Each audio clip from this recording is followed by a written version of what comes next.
Oh, good evening, folks. Hope you can hear me okay. Um, well, where to begin? Thank you for kind support and the thumbs ups. And I always like reading a comment. So if you have a comment and it's okay, please put it down. If it isn't okay, as long as it's not blasphemous or offensive, I'm quite happy to have a read and maybe reply where I can if I think it's suitable. But keep them coming. That's all I say. And if you haven't done so already, please do subscribe. We're up to 63 now, I think. Whoa. What's sad is I've seen the most amazing crap put on YouTube, and they got thousands of subscribers, but it's the quality that counts, isn't it? I've always been taught that as well. It's amazing, what we're taught as children. I tend to sort of stand back at my age now in life and realise if I had my time again, I would do things so differently. And the chances are, if I'd be responsible for bringing me up, I'd probably be a different person than I am today. Because I'm the end result of what my parents initiated. They started this ball rolling, if you like, and the core, I suppose the core components were there, but they were already moulded. They were fixed by the time I left home, pretty much. It was a done deal, and I just, like a snowball, carried on tumbling, taking what I liked and dismissing what I didn't. But the decisions of what I liked and didn't were often influenced by what I'd been taught to dismiss and reject and accept. And we are products of our upbringing in many ways like that. And it's very hard, unless we're a rebel with a cause, to form our own personalities, because most of our personalities are formed probably by the time you're 7 or 8 years old. And this is why the Jesuits want a child between 0 and 7. They say, give us a child before they reach 7 years old and we'll give you a man of the church for the rest of their lives. Such is the power of manipulation, the young mind, isn't it? But for the most part, it's our parents and our environment that will dictate what we're like. We know this already. We've discussed this before. I have quite a keen interest in archaeology.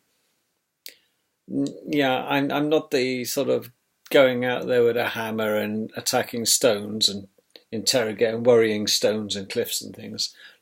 But I do like seeing fossils. And I found a few in my time, and I'm quite fascinated by the whole process, quite frankly. Well, it might surprise you to know that on this world of ours, there has never been a fossil found deeper than 15,000 feet. Okay, fancy that. Yet we all know now, because I've said it before, if you watch my previous videos, that Great Britain stands, the land of Great Britain is underneath the soil, rock, bedrock. And that bedrock that Great Britain stands on, don't know why I'm doing this, is easily 50 miles deep. So it's not easy, you've got to drill through it, folks. But we can't drill down and down. No, we can't actually physically drill more than 7 or 8 miles deep. We don't have the world's technology in that way of drilling. It's quite amazing. It's quite a distance, isn't it? 7 and 8 miles thick. But we mine oil at around about between 28 and 30,000 feet. There we are. So we're pretty much on the edge of it. We're just about getting to our limits when we strike oil at the deepest level. And we now know you and I, that this oil scarcity is a lot of shit. And we also know that oil is not a fossil fuel. Well, do the logic, not the maths, do the logic. The logic is that there has never been fossils found deeper than 15,000 feet. Never, never, never. Even if we could dig past them, we don't find fossils at 15,000 feet. And we don't therefore find fossil oil, which is supposedly, if we believe the bullshit we're told at school, is made up of dead dinosaurs, rotting vegetation, and all the rest of the guff. No, no, no, no, no. Oil is not an dead ex-living solution. It's not. Oil is an abiotic solution, which means that it has never had life attached to it in any form. It is a naturally occurring byproduct of the earth, and the earth, our flat one that we live on, actually produces masses and masses and masses of the stuff. But it's getting scarce, I hear you say, and it's not getting scarce. Human beings have such delusions of grandeur, don't we? There's not that many humans on the planet that consume enormous amounts of oil. Number one. There's vast oil reserves yet to be tapped. And this is what the big wars are up north in the Middle East. Of course there are. And many countries have woken up and smelt the coffee. They know also, some of these countries, they better keep their mouths shut unless they want a war on their hands when they discover that they're sat on an absolute fortune. There's certain countries that have discovered that they're going to be very rich and very, very soon, because they're going to outstrip Saudi Arabia.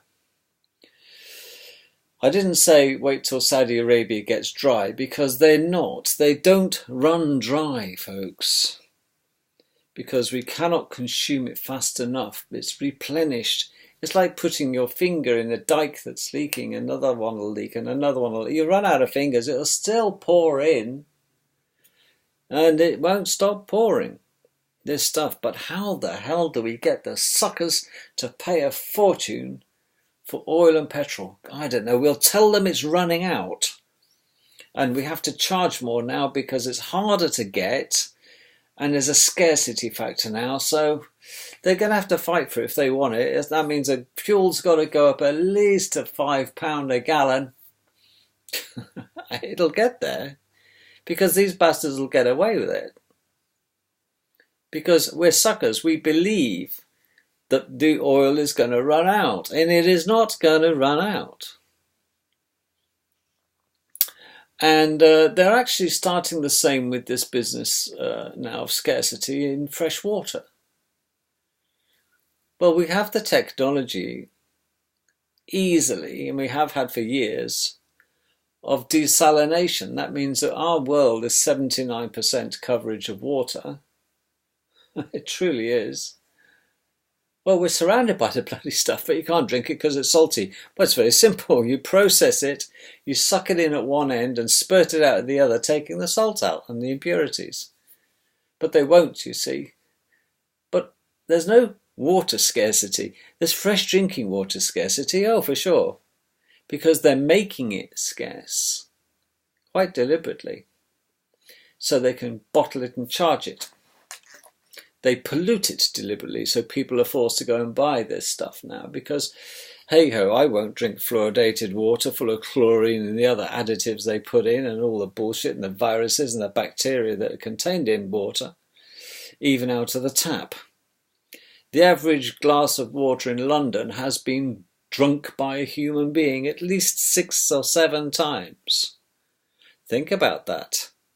Yes, the water you're drinking from your tap in London area particularly has been somebody's piss before. That's why I don't drink bottled water. I filter all my drinking water. Rule number 1, I don't want to drink other people's ex-piss. I know. But here's the other thing about the scarcity factor, of course, is diamonds. We've all been subject to this as well. Diamonds. Do you know, cubic zirconia, quite frankly, is more expensive than a diamond. In the value for value, a cubic zirconia is probably more valuable for the time and the effort in manufacturing processes, etc., than just finding a rock on the floor.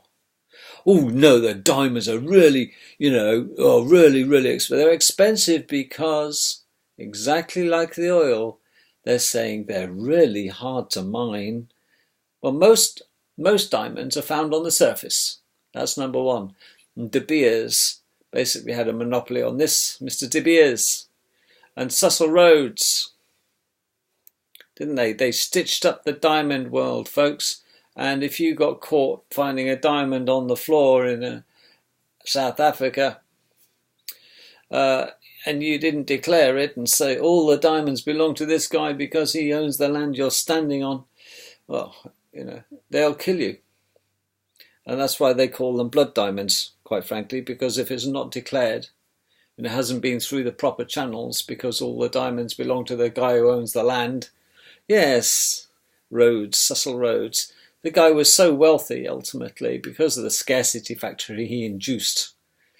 He overpriced the diamonds, effectively, and now people are thinking, oh, sod it, they're not worth it, really. And, well, she's not worth it. Now I'm going to buy a bloody diamond. Look at the size of it. £2,500 for that. Are you having a laugh? No, we'd rather go to an exotic holiday for a couple of weeks, thanks. Probably have better time. And she'll be settled with the cubic zirconia and shut her face. It's a matter of it's all relative, isn't it? But this scarcity factor, we have to be really conscious of it all because it's all manufactured to keep the prices high. And the luxury goods world, things like, the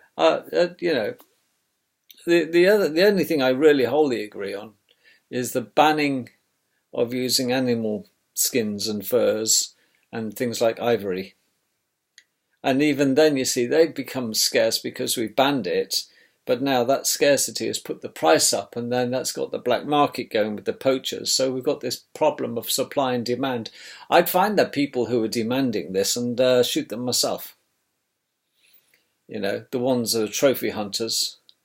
And it makes me feel physically sick when I look at old pictures of royals and the stardom of yesteryear, standing next to a dead rhino with their gun in the hand, dead proud. Look what I shot, honey. Well, bully for you, big boy. I'd be respectful about that if the rhino had a gun as well. That's a fair fight. And there's no it doesn't say anything to me about someone there standing next to their dead trophy that they've shot. How brave these people are. I think it shows how moronic they are. What utter sad bastards they truly are. They must have such an empty life, really. And the sad thing is, it's the rich and famous that have got photographs of trophy hunters. Trophy hunters? I'd like to stick their head on a plinth, personally. That could be my trophy. Yes, that's King George V there, and his father. Yeah, they're both. They're both. Well, I got that one off him because he shot a rhino, and a white rhino at that. And that one, he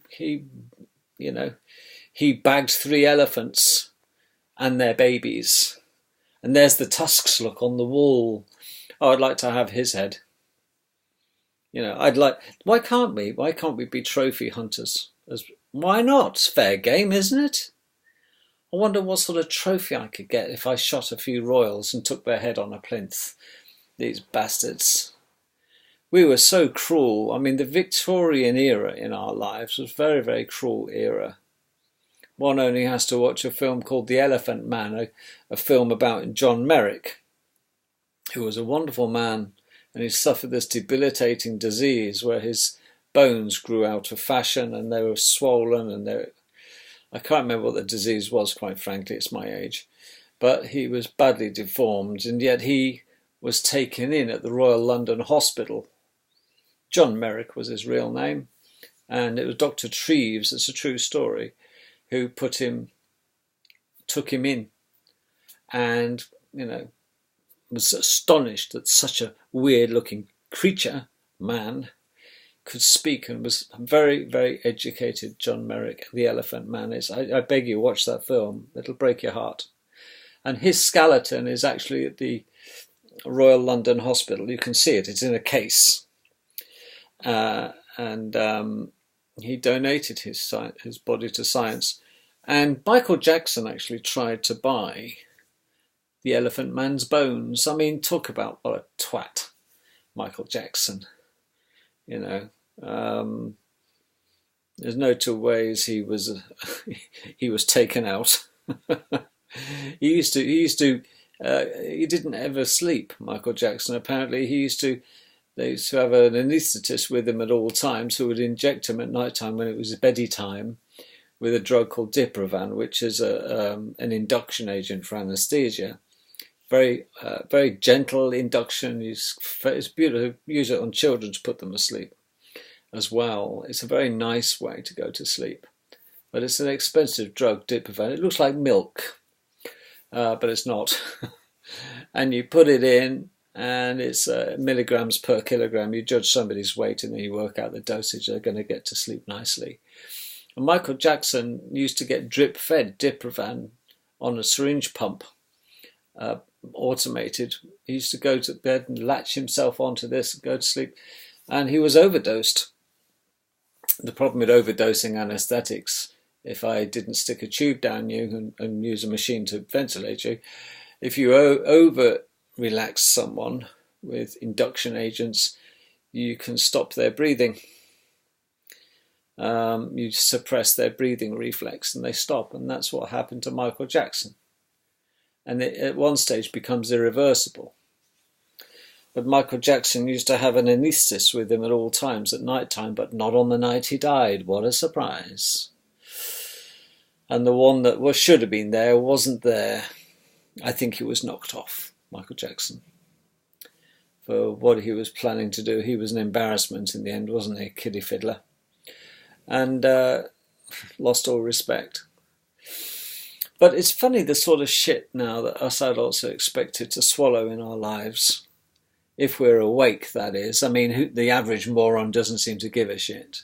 And I often wonder really whether in an asylum, for mentally deranged people, who are the ones that are the happiest?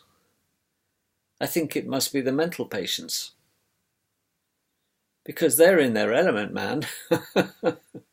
You don't want to cure them. Why would you want to be so cruel as to cure them over their delusion? That they think they're Queen Victoria, or they think they're William Shakespeare. And in their mind they are. Because we are what's in here, after all. And sometimes there's many personalities in our heads. And this is what we do, isn't it? Life is a stage and everyone must play their part. But some people have several parts to play because they've got several personalities going on. But who are the unhappy ones? I think the unhappy ones are those in the Wide Awake Club, like you and me. We're the unhappy ones. Because we can see it for what it is, a total scam, this world. It's a stage, and we all must play our part. And it's true, isn't it? Some play it to perfection. Others try to character assassinate you or debilitate you to stop you having a nice time on this stage. Only they're allowed the nice times and the nice things because they have this feeling of expectation and the right. They have a right. It's like the Magna Carta was supposed to be a right for the people by the people. No, it wasn't. The Magna Carta, they make a big thing with King John, wasn't it? The only thing that the Magna Carta protected ultimately was the royal family. Because the robber barons, yes, the barons of the counties, they were getting pissed off with the royal privileges being a bit over the top and expecting too much taxes off the barons. And the barons said, we've had enough of this, we're going to come and kill a lot of you lot. And there was a Magna Carta, and it was supposedly for the people by the people, written by, it wasn't written by the bloody king. He was forced to write it for a start. And you'll notice there was a caveat in the Magna Carta that actually said that If you are going to kill the local population, so be it, but you're not allowed to kill the king or his family. Well, you can kill the cousins, okay, but not his children or his wife. That's it. I'm all right, Jack. Pull up the drawbridge. Yeah, that's it. There's so much for the Magna Carta. We don't have a Magna Carta in Britain. It's a joke. It's like the People's Petition. I mean, we don't have it. Same as you in America don't have the Bill of Rights. You really don't. You think you have. Go tell it to the Judge Judy. See how long you last. But I think the happy ones are the demented ones. It's escapism. That's why people flip. They go from these, what they call them, it will come to me in a minute, they have these split personalities, don't they? They have they're called alters. Like an altered state of being is an alter and an alter and an alter. It's where everything is run from, a bit like a kitchen table. In the kitchen, it's where you're doing all the cooking, the altar. Yeah, and we have alters in our personality. In our mind, we have an alter. You're the person you're talking to, and your existence in your little head, same as mine, is our run from our altar, is our kitchen table, if you like. Or what they call is the altar in the church, is where all the action goes on with the candles and the, Father, the Son, and in the Holy Ghost, sort of guy stands there. That's all done, you see, all the attention is on the altar. And it's the same in our personality, all the attention goes on this personality, this person we're talking to in our head. It's us, it's me, myself, and I. But we do have several personalities. There's you, and then there's yourself and you, or you. Yes, me, myself, and I. So you have a yourself and an I as well. Who do you think you talk to? Hey, don't talk to me like that. You can argue with yourself till you're black and blue. It's very constructive to argue with yourself and play devil's advocate with yourself. That's good fun. I do it all the time. I walk along, as I verb it. I don't talk to myself in public. I talk to myself in my head, thank Christ. Many a times I'm surrounded by people. I just rather talk to myself. Listening to the local population around me, I think, no, I'll just be quiet. I'm okay looking like a fool. I just don't want to open my mouth and confirm it on many occasions. But I mentioned this business about how we're all controlled and bullshit with the scarcity factors and things, and who are the happy ones, because it is a pursuit of happiness, life, isn't it? It's a nicer state of being than a pursuit of misery. And some people do actually pursue misery. Some people bloody love being miserable. Gives them an excuse to get up in the morning because their back hurts and the bed's not comfortable. And, oh, these shoes are killing me. Oh, my health's never been the same till, since I lost George 20 years ago. He used to rub my back. These people. So there's positive people and negative people and indifferent people that blow with the wind. Of course, we know all these people ourselves. But there's one thing for certain in life. Well, there's several actually. Death and taxes. Yes. And corrupt politicians and banksters. That pretty much sums it up. And eugenics. That's another certainty. That's certainly going on now. It's just under the table. It's not exactly high on your altar, is it? It's not high in your attention span.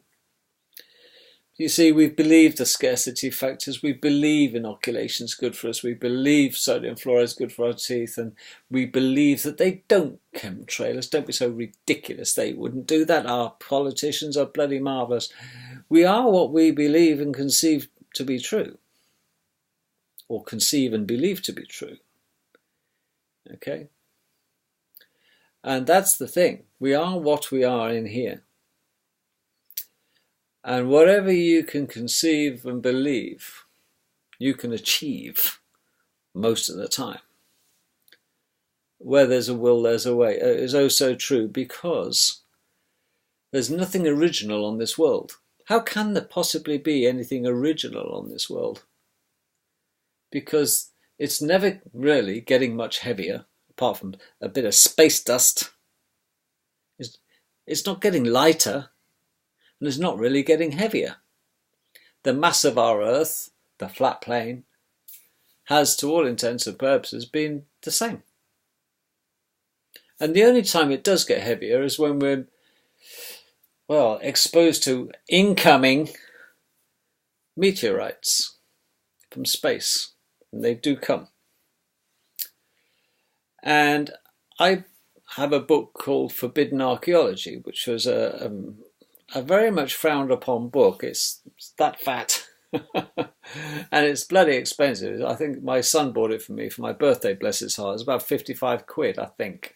I don't look at the price, quite honest. He bought it as a present. He said, this is going to shut you up, Dad.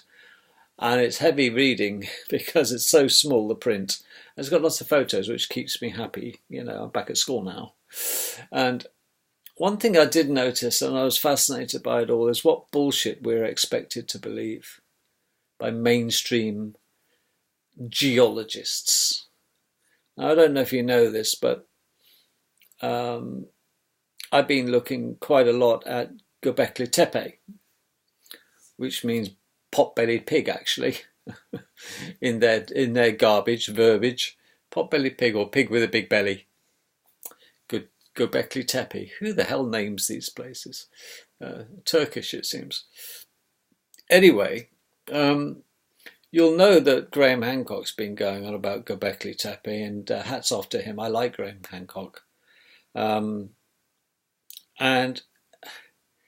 he's very subtle in his criticism of everything, but he works with geologists and archaeologists all the time. And there are a group of people on this world, folks, that are working so closely with the 1% bastards to control the real information that comes to our altar, our minds. Excuse me, I'm going to sneeze, I think. It's just, I'm getting over this, they're cutting the grass. And I have my window open, and I get it. Yeah.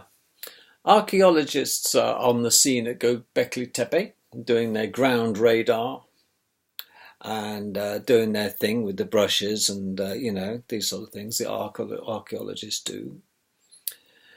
But we then have the other group called the geologists. And if there was two people that you you have to decide which one you're truly going to pin or hitch your wagon on, a rising star, would it be a geologist or an archaeologist? Well, I would hitch my wagon on the archaeologists because they don't have an agenda. They just want the straight facts. How old is it? Truth be known. How old is it? Get that? Truth be known and not suppressed. How old is it? Does it knock all the historical evidence on its ass? Is it provable? Is it going to rewrite history? Etc., etc., etc. Because archaeologists, they want to know the truth. But with geologists, all they study is rocks and crystals. Geology, the study of rock. Geo, ground, the study of the ground, basically. If you look at the root of the word. But the fascinating thing, excuse me,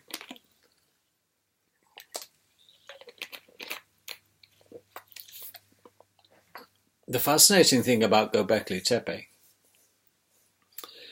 is that what they've currently exposed is only a tip of the iceberg. And even that little tip is 50 times bigger than Stonehenge. Now, my little ears pricked up, or big ears pricked up, because I used to live in a house where I draw the curtains in the morning. The first thing I would see is Stonehenge right in front of me. I used to live in Amesbury, okay, and our house was facing Stonehenge, and I had an idyllic childhood when I came back from boarding school on occasions to visit. I used to love that because I used to open those curtains, particularly in the early summer mornings, and I just didn't take many photos because I took it for granted suddenly. But if I had my time, I wish we'd stayed in that house now, because Stonehenge wasn't going anywhere. I was. Anyway, I just, the parents moved on from that house and that was it. And what a great house. But I used to see Stonehenge every morning. I love Stonehenge. And I think it's far older than they're actually saying it truly is, because nobody truly knows. Okay. But it used to be far bigger than what it currently is, that's true. There were sacrifices going on there. It was a bit like the rock festivals, excuse the pun. There's a lot more to Stonehenge than actually reaches the history books. But to the point of the geologists. Archaeologists and geologists argue all the time. Okay, because the geologists just study rocks. But the amazing thing about Göbekli Tepe, like I said earlier about Stonehenge, the bit they've exposed, even now, okay, is bigger than Stonehenge. But if they exposed Göbekli Tepe to its full extent, they're not allowed to at the moment, it would be in the region of 50 times bigger than the area of Stonehenge. So you can imagine how big Göbekli Tepe really would be. It's another civilization. And Graham Hancock says it's obviously a start of a fresh civilization because it's so advanced. And it's 12,000 years older than Stonehenge. There we are. 12,000 years older than Stonehenge. Think about that. Stonehenge looks like, caveman, ugh, dragging these huge rocks from South Wales, this blue rock that's specially imported. A lot of nonsense, actually, by the way, that story about dragging the stuff across the south coast, these big monoliths all the way to make Stonehenge. No, the stones were mined locally for Stonehenge. Absolutely were. And there we are. Just a lot of crap about, coming from South Wales. I don't know why they seem to say that, but it's bullshit. But there's a fight now in Göbekli Tepe because the geologists and the archaeologists can't see eye to eye. But the archaeologists did analysis. That's the difference between archaeologists and geologists. Is that the archaeologists would analyze the soil, whereas geologists just look at the makeup of the soil and look at various strata. But when you analyze the strata and do tests on it, there is a certain depth. I don't know if you know about what they call the Vostok ice samples of the core. They shove a big metal tube like scaffolding, very deep into the snow of our surface of our world, and then pull it up again, lay it flat, open half of it up, and they can see then a whole tube, if you like, full of ice. And starting at the bottom with the oldest ice and going up to the left with the youngest ice. And you can see little diatoms, little tiny little microbes, and you can analyze the gas bubbles and what the gas is. In the 12,000 years ago, they analyzed there's an air bubble, of course, and in there is trapped atmospheric air from the world at the time. You can analyze. The Vostok ice samples actually date the world very well, and they tell us more about global warming and global cooling than any other bullshit you're going to listen to. And that demonstrates, the Vostok ice samples, by the way, that there is no unnatural global warming and global cooling down. It's a natural cyclical event. And, at the moment we're going into a cold era, believe it or not. But sooner or later we'll come into a warm area after our time. And it'll go up and down like a horse knickers, quite frankly. And it has done that for hundreds of thousands of years. And that's what the Vostok ice samples will prove. So all this climate change, they can't say global warming now because they've been debunked and have their knickers pulled down and their asses slapped. No, you just quote, well, if you believe in global warming and it's getting hotter by the day and we're all going to suffocate with carbon dioxide, how do you explain the Vostok ice samples that are demonstrated that the Earth heats up and cools down in a cyclical rhythm? There's a rhythm to life, folks. There really is, man. Dig it, and it's true. Nature loves frequency. Okay, so this world does go hot and cold, hot and cold, hot and cold, but it's the way of the world. But Göbekli Tepe was covered up deliberately before the shit hit the fan. And the shit that hit the fan, and they knew it was coming, the locals, they knew this thing, and there was a huge impact explosion. And there was a meteorite came banging in and smashed into the world and basically obliterated, caused such an impact, and it was just obliterated everything and covered Göbekli Tepe and everything. But it was a mound covering Göbekli Tepe, and it was hidden. And the archaeologists are now saying that's a load of shit. And it's not as old as it says it is because of XYZ. The geologists said it's a load of shit. The archaeologist actually said, actually it's true because we've done our version of the Vostok ice sample. Instead of getting ice, they're getting minerals, and they're doing it on the sand and the layers of the earth. And they found quite a high level of soot. That would imply there's an explosion, fire, yes. And that's because there was a meteorite caused such horrendous damage. And this is only noticed once in the sample. And coincidentally, that was responsible for what happened on this earth.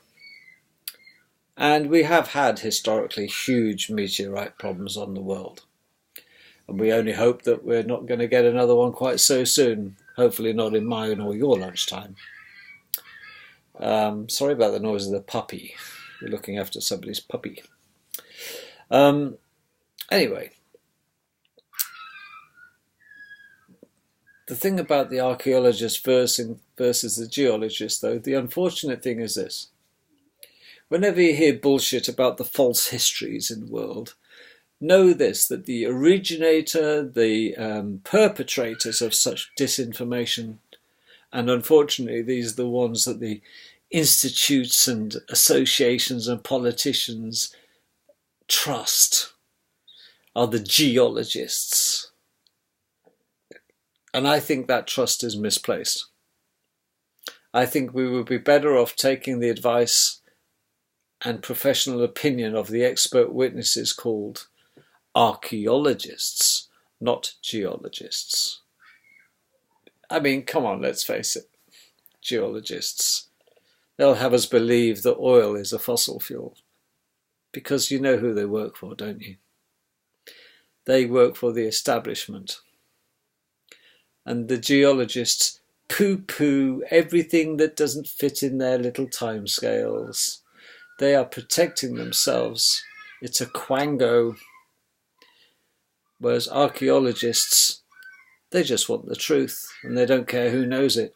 My kind of people. And they're doing it now. They've done it since historical times. It was the geologists that tried to talk bullshit about the Sphinx being the same age as the pyramids. Yes, really.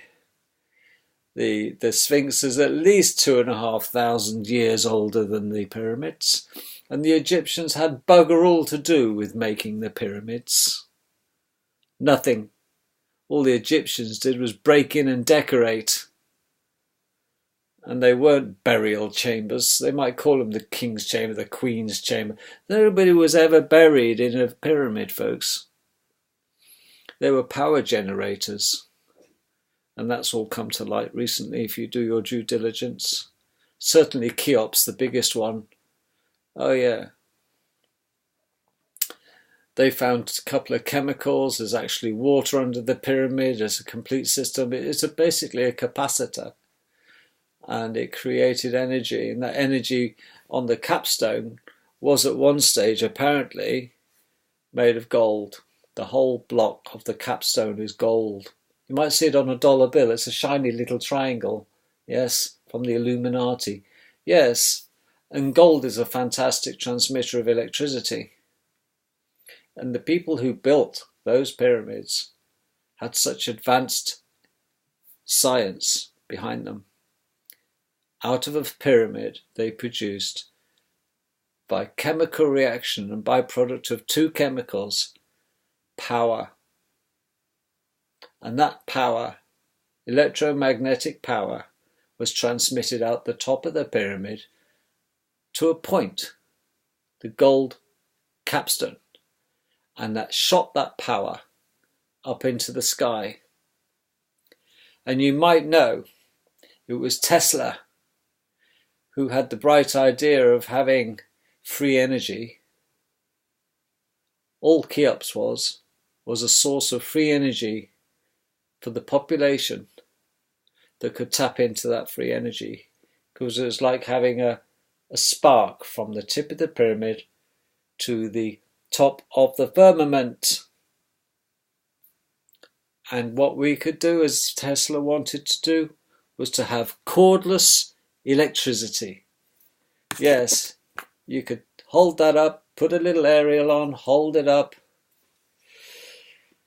and tap off naturally, au naturel. We have wireless radio, we have wireless internet, and we have wireless electricity.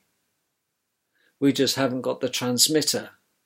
And that's what Cheops was. A transmitter of electric motive force, electricity. But they can't put a meter on it. So how they can bill you for an electric meter now? Of course we can have induced wireless electricity. But they won't produce the transmitter. Although Tesla wanted to do that. And Edison said, it's all very nice, very altruistic. Where do we put the meter to charge the idiots? And that's exactly what the pyramids were.